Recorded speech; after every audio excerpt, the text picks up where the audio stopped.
ನಮಸ್ಕಾರ ವೀಕ್ಷಕರೇ, welcome to my channel.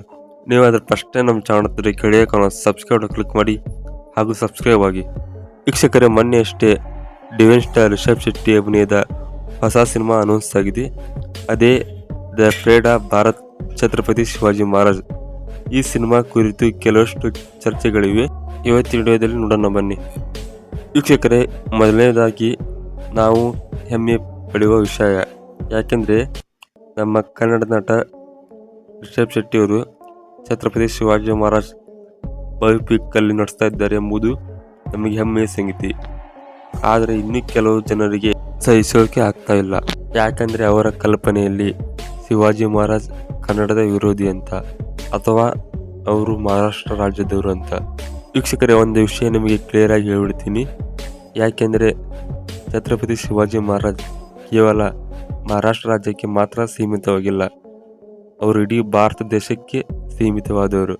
ಆದರೆ ಕೆಲವಷ್ಟು ಜನರು ಶಿವಾಜಿ ಮಹಾರಾಜ್ ಇತಿಹಾಸ ತಿಳಿಯದೆ ರಿಷಬ್ ಶೆಟ್ಟಿ ಸೋಷಿಯಲ್ ಮೀಡಿಯಾ ಅಕೌಂಟ್ಗಳಲ್ಲಿ ಕೆಟ್ಟದಾಗಿ ಕಮೆಂಟ್ ಹಾಕುತ್ತಿದ್ದಾರೆ. ನಿಜ ಹೇಳಬೇಕಂದ್ರೆ ಈ ಸಿನಿಮಾ ಒಪ್ಪಿಕೊಂಡಿದ್ದಕ್ಕೆ ರಿಷಬ್ ಶೆಟ್ಟಿ ಅವರಿಗೆ ನನ್ನ ಕಡೆಯಿಂದ ಹ್ಯಾಟ್ಸಪ್. ಯಾಕೆಂದರೆ ಇಂಥ ಮಹಾ ವ್ಯಕ್ತಿಗಳ ಸಿನಿಮಾ ಮಾಡುವಾಗ ಇಂಥ ಅಡಚಣೆ ಬಂದೇ ಬರ್ತವೆ. ಅದಕ್ಕೆಲ್ಲ ತಲೆ ಕೆಡಿಸದೆ ಸಿನಿಮಾ ಮಾಡುವುದರ ಕಡೆ ಅವರು ಗಮನ ಹರಿಸಬೇಕು. ನನಗೆ ಪರ್ಸ್ನಲಿ ಛತ್ರಪತಿ ಶಿವಾಜಿ ಮಹಾರಾಜ್ ಅವರ ಬಯೋಪಿಕ್ ಸಿನಿಮಾ ದೊಡ್ಡ ಮಟ್ಟದಲ್ಲಿ ಪ್ಯಾನ್ ಇಂಡಿಯಾ ಲೆವೆಲಲ್ಲಿ ಬರಬೇಕನ್ನೋದು ಆಸೆ ಇತ್ತು. ಅದು ಕೊನೆಗೂ ಇವಾಗ ಬರ್ತಾ ಇರೋದು ಖುಷಿ ವಿಚಾರ ಆಗಿದೆ. ಕೆಲವಷ್ಟು ಜನರ ವಾದ ಶಿವಾಜಿ ಮಹಾರಾಜ್ ಕರ್ನಾಟಕ ವಿರೋಧಿ ಅಂತ. ಅವರಿಗೆ ಇತಿಹಾಸ ಸಂಪೂರ್ಣವಾಗಿ ತಿಳಿದಿಲ್ಲ. ಒಮ್ಮೆ ಶಿವಾಜಿ ಮಹಾರಾಜರ ಇತಿಹಾಸ ಸಂಪೂರ್ಣವಾಗಿ ತಿಳಿದುಕೊಂಡು ಮಾತನಾಡುವುದು ಸೂಕ್ತ. ಕೆಲವಷ್ಟು ಜನರ ವಾದ ರಿಷಬ್ ಶೆಟ್ಟಿ ಅವರು ಶಿವಾಜಿ ಮಹಾರಾಜರ ಫಿಲ್ಮ್ ಯಾಕೆ ಮಾಡ್ತಾರೆ ಅಂತ.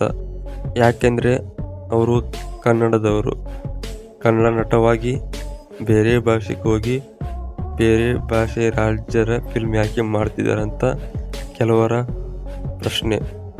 ಅವರಿಗೆ ಹೇಳೋದಿಷ್ಟೇ, ನಾವು ಮೊದಲು ಭಾರತೀಯರು ಅನ್ನೋದು ಕಲಿತು ಆಮೇಲೆ ಕನ್ನಡಿಗರು ಅಂತ ಹೇಳಬೇಕು. ಕರ್ನಾಟಕ ಇರೋದು ಭಾರತ ದೇಶದಲ್ಲಿ, ಬೇರೆ ದೇಶದಲ್ಲ. ವೀಕ್ಷಕರೇ, ನಿಮಗೆ ಇನ್ನೊಂದು ವಿಷಯ ಹೇಳಲೇಬೇಕು. ಛತ್ರಪತಿ ಶಿವಾಜಿ ಮಹಾರಾಜರ ಮೂಲ ನೆಲ ಕೂಡ ಕರ್ನಾಟಕ ರಾಜ್ಯವೂ ಆಗಿದೆ. ನಿಮಗೇನು ಅರ್ಥ ಆಗಬೇಕಂದ್ರೆ ಗದಗ ಜಿಲ್ಲೆಯ ಸೊರಟೂರು ಗ್ರಾಮಕ್ಕೆ ಭೇಟಿ ನೀಡಿ. ಛತ್ರಪತಿ ಶಿವಾಜಿ ಮಹಾರಾಜರ ಇತಿಹಾಸ ಬಗ್ಗೆ ಸಂಪೂರ್ಣವಾಗಿ ಅರ್ಥವಾಗುತ್ತೆ. ಹೀಗಾಗಿ ಪ್ರತಿ ವರ್ಷ ಗದಗ ಜಿಲ್ಲೆಯಲ್ಲಿ ಶಿವಾಜಿ ಮಹಾರಾಜರ ಜಯಂತಿ ಇಷ್ಟು ವಿಜೃಂಭಣೆಯಾಗಿ ಆಚರಣೆ ಆಗ್ತಾ ಇರೋದು. ವೀಕ್ಷಕರೇ, ಈ ಸಿನಿಮಾ ಬಗ್ಗೆ ಡೀಟೇಲ್ ಆಗಿ ಹೇಳೋದಾದರೆ, ಛತ್ರಪತಿ ಶಿವಾಜಿ ಮಹಾರಾಜ್ ಸಿನಿಮಾ ನಿರ್ದೇಶಕ ಮಂದೀಪ್ ಸಿಂಗ್ ಅಂತ. ಇವರು ಕೂಡ ದೇಶ ಪ್ರೇಮಿ. ಇವರು ಬಾಲಿವುಡ್ನಲ್ಲಿ ದೇಶ ಪ್ರೇಮಿಗಳ ಚಿತ್ರ ಮಾಡುವುದರಲ್ಲಿ ಎತ್ತಿದ ಕೈ ಅಂತಲೇ ಹೇಳಬಹುದು. ವೀಕ್ಷಕರೇ, ಈ ಚಿತ್ರ 2027 ಜನವರಿಯಲ್ಲಿ ವಿಶ್ವಾದ್ಯಂತ 7 ಭಾಷೆಗಳಲ್ಲಿ ಬಿಡುಗಡೆ ಆಗಲಿದೆ. ಅಲ್ಲಿವರೆಗೂ ಈ ಚಿತ್ರ ನೋಡಲು ನಾವು ಕಾಯಬೇಕಾಗಿದೆ.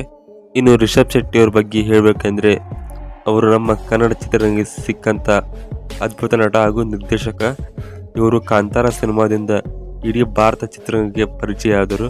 ಅವರು ಈಗ ಟಾಲಿವುಡ್ ಹಾಗೂ ಬಾಲಿವುಡ್ ಚಿತ್ರರಂಗದಲ್ಲಿ ನಟಿಸ್ತಾ ಇರೋದು ನಮಗೆ ಹೆಮ್ಮೆಯ ವಿಷಯ. ಅವರು ಈಗ ತೆಲುಗು ಇಂಡಸ್ಟ್ರಿಯಲ್ಲಿ ಜೈ ಹನುಮಾನ್ ಸಿನಿಮಾ ಮಾಡುತ್ತಿದ್ದಾರೆ. ಅದು ಕೂಡ ಮುಂದೆ ಬರಲಿದೆ. ಈಗ ಹೊಸದಾಗಿ ಛತ್ರಪತಿ ಶಿವಾಜಿ ಮಹಾರಾಜ್ ಸಿನಿಮಾ ಘೋಷಣೆ ಆಗಿದೆ. ಒಟ್ಟಿಗೆ ರಿಷಬ್ ಶೆಟ್ಟಿ ಕನ್ನಡಕ್ಕೆ ಹೆಮ್ಮೆ ತರುವ ವಿಷಯವನ್ನು ಮಾಡಿದ್ದಾರೆ. ಇದರ ಹೊರತು ಕೆಲವಷ್ಟು ಅವರ ಬಗ್ಗೆ ಕೆಟ್ಟದಾಗಿ ಕಮೆಂಟ್ ಹಾಕುತ್ತಿದ್ದಾರೆ. ಅವರಿಗೆ ರಿಷಬ್ ಶೆಟ್ಟಿ ಅವರಿಗೆ ಸಂಪೂರ್ಣವಾಗಿ ತಿಳಿದಿಲ್ಲ ಅನಿಸುತ್ತೆ. ಛತ್ರಪತಿ ಶಿವಾಜಿ ಮಹಾರಾಜ್ ಮೂವಿ ಟೀಮಿಗೆ ಮತ್ತು ರಿಷಬ್ ಶೆಟ್ಟಿ ಸರ್ಗೆ ಆಲ್ ದಿ ಬೆಸ್ಟ್ ಹೇಳುತ್ತಾ ಇವತ್ತಿನ ವಿಡಿಯೋ ಮುಗಿಸೋಣ. ಇವತ್ತಿನ ವಿಡಿಯೋ ಇಷ್ಟ ದಯವಿಟ್ಟು ಲೈಕ್ ಮಾಡಿ ಮತ್ತು ಹೆಚ್ಚು ಶೇರ್ ಮಾಡಿ. ಮತ್ತು ವಿಡಿಯೋ ಬಗ್ಗೆ ಏನು ತಪ್ಪದೇ ಕೆಳಗಡೆ ಕಮೆಂಟ್ ಮಾಡಿ. ವಿಡಿಯೋ ನೋಡೋದಕ್ಕೆ ಎಲ್ಲರೂ ಧನ್ಯವಾದಗಳು. ಮತ್ತೆ ಮುಂದಿನ ವಿಡಿಯೋದಲ್ಲಿ ಸಿಗೋಣ.